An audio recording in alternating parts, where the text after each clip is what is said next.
ബോർഡിന്റെ സഹായത്തോടുകൂടി തൃപ്പൂണിത്തുറ പൂർണ്ണത്രയേശന്റെ ഭൂസ്വത്ത് കൊള്ളയടിക്കാനുള്ള ചില ഗൂഢശക്തികളുടെ നീക്കത്തെക്കുറിച്ച് നിങ്ങളുടെ ശ്രദ്ധ ക്ഷണിക്കുകയാണ്. തൃപ്പൂണിത്തുറ ക്ഷേത്രത്തിന്റെ വടക്ക് വശം സ്ഥിതി ചെയ്യുന്ന വളരെ പുരാതനമായ ഒരു ഊട്ടുപുര കെട്ടിടം പൊളിച്ച് ഒരു സ്വകാര്യ വ്യക്തിയുടെ നേതൃത്വത്തിൽ ഡയാലിസിസ് സെന്റർ തുടങ്ങുവാനുള്ള നീക്കം ഇപ്പോൾ അവിടെ നടക്കുകയാണ്. അതിന് എല്ലാവിധ ഒത്താശയും ദേവസ്വം ബോർഡ് ചെയ്തു കൊടുക്കുന്നു എന്നതാണ് നമ്മളെ ആശങ്കപ്പെടുത്തുന്ന ഒരു വസ്തുത.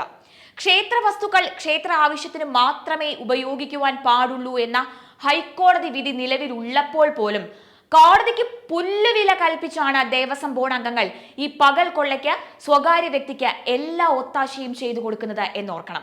2003 തൃപ്പൂണിത്തുറ ക്ഷേത്ര ഊട്ടുപുര ഒരു സ്വകാര്യ വ്യക്തിക്ക് 99 വർഷത്തെ പാട്ടത്തിന് കൊടുക്കുവാൻ ദേവസ്വം ബോർഡ് ശ്രമിച്ചതും അതിനെതിരെ ശ്രീ പൂർണ്ണത്രയേശ ഭക്തജന സമിതിയും തിലകൻ കാവനാലും ഹൈക്കോടതിയിലും സുപ്രീം കോടതിയിലും നിയമ പോരാട്ടം നടത്തി ഭഗവാന്റെ സ്വത്ത് സംരക്ഷിക്കുകയുമാണ് അന്ന് ഉണ്ടായത്. അന്ന് ആ കേസിൽ ബഹുമാനപ്പെട്ട ഹൈക്കോടതി വിധിയിൽ വ്യക്തമായി പറഞ്ഞിരിക്കുന്നു, ഭഗവാൻ മൈനറാണ് എന്നും ഭഗവാന്റെ സ്വത്ത് സംരക്ഷിക്കുവാനുള്ള അവകാശം മാത്രമേ ദേവസ്വം ബോർഡിന് ഉള്ളൂ എന്നും ക്ഷേത്ര ആവശ്യങ്ങൾക്കല്ലാതെ ഒരാവശ്യത്തിനും ഭഗവാന്റെ സ്വത്ത് ഉപയോഗിക്കരുത് എന്നും അതിൽ പറയുന്നുണ്ട്. അതുകൂടാതെ നിലവിൽ പറയപ്പെടുന്ന ഈ ഊട്ടുപുര കെട്ടിടം വർഷങ്ങൾക്ക് മുൻപ് തന്നെ കേരള സർക്കാരിന്റെ കീഴിലുള്ള സ്റ്റേഷനറി ഡിപ്പാർട്ട്മെന്റ് അവരുടെ പേപ്പർ ഗോഡൌൺ ആയി ഉപയോഗിക്കുകയും അവർ ആ കെട്ടിടം ഒഴിഞ്ഞപ്പോൾ അന്നത്തെ സർക്കാർ സരസ്വതി ദേവിയുടെ നഗ്ന ചിത്രങ്ങൾ വരച്ച് ഹിന്ദു സമൂഹത്തെ അപമാനിക്കുകയും സങ്കടപ്പെടുത്തുകയും ചെയ്ത ഹുസൈന്റെ പേരിൽ ഒരു ആർട്ട് ഗ്യാലറി ഉണ്ടാക്കുവാൻ ശ്രമിക്കുകയും അന്ന് അത് വിവരമറിഞ്ഞ ആ ഭക്തജന സംഘം അടിയന്തര ഇടപെടൽ നടത്തുകയും നിയമ നടപടിയിലൂടെ ക്ഷേത്ര സ്വത്ത് സംരക്ഷിക്കുകയുമായിരുന്നു. അങ്ങനെ നിരവധി കോടതി വിധികൾ നിലനിൽക്കുമ്പോഴാണ് ഇന്ന് കൊച്ചിൻ ദേവസ്വം ബോർഡ് അതീവ രഹസ്യമായി ഭഗവാന്റെ സ്വത്ത് വീണ്ടും കൊള്ളയടിക്കുവാനും അന്യാധീനപ്പെടുത്തുവാനും വീണ്ടും ശ്രമിക്കുന്നത് എന്നോർക്കണം. പണ്ട് വിദേശ ആക്രമണകാരികളാണ് ഹിന്ദുവിന്റെ ക്ഷേത്രം കൊള്ളയടിച്ചതെങ്കിൽ ഇന്ന് ഈ ആധുനിക കാലഘട്ടത്തിൽ ദേവസ്വം ബോർഡ് അവിടെ കുടിയേറിയിരിക്കുന്ന നിരീശ്വരവാദികളായ രാഷ്ട്രീയ കോമരങ്ങളാണ് ഹിന്ദുവിന്റെ ക്ഷേത്രം ഇപ്പോൾ കൊള്ളയടിച്ചുകൊണ്ടിരിക്കുന്നത്. ഈ കൊള്ള നിരന്തരം നടന്നുകൊണ്ടേയിരിക്കുകയാണ്.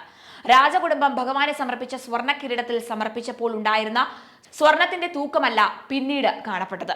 കൊച്ചി മഹാരാജാവ് ഭഗവാന് സമർപ്പിച്ച രത്നക്കല്ലുകൾ ഉൾപ്പെടെയുള്ള വസ്തുക്കൾ വ്യാജ കല്ലുകൾ പകരം വച്ച യഥാർത്ഥ കല്ലുകൾ അവിടെ നിന്ന് കടത്തി കൊണ്ടുപോയതും ദേവസ്വം ബോർഡ് തന്നെയാണ്. അതിനെതിരെ ശക്തമായ പ്രതിഷേധം നടത്തി ഭക്തജന ശ്രദ്ധയിലേക്ക് ഈ വിഷയം എത്തിക്കുവാനും അതിലൂടെ കോടതി ഇടപെടൽ ഉണ്ടാകാനുള്ള സാഹചര്യം സൃഷ്ടിച്ചതും ശ്രീ പൂർണ്ണത്രയേശ ഭക്തജന സമിതി ആണ് എന്നതാണ് യാഥാർത്ഥ്യം. കൊച്ചിൻ ദേവസ്വം ബോർഡിന് കീഴിൽ ഏറ്റവും കൂടുതൽ കൊള്ള നടന്നിരിക്കുന്ന ഒരു ക്ഷേത്രം പൂർണ്ണത്രയേശൻ ക്ഷേത്രം എന്നതാണ് ഏറെ ദുഃഖകരമായ ഒരു വസ്തുത.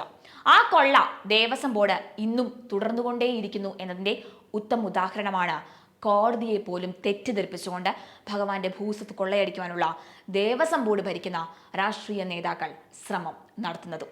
അതിനെതിരെ നമ്മൾ നിയമപരമായും ജനാധിപത്യ രീതിയിലും ഭക്ത ജനപിന്തുണയോടുകൂടി പ്രതിരോധിക്കേണ്ട ആവശ്യകതയാണ് ഇപ്പോൾ വന്നിരിക്കുന്നത്. ഭക്തജനങ്ങളുടെ ശ്രദ്ധയിലേക്ക് ഈ വിഷയം എത്തിക്കുവാനുള്ള എല്ലാവിധ പ്രവർത്തനവും നമ്മൾ തുടരേണ്ട സാഹചര്യമാണ് ഇപ്പോൾ വന്നിരിക്കുന്നത്.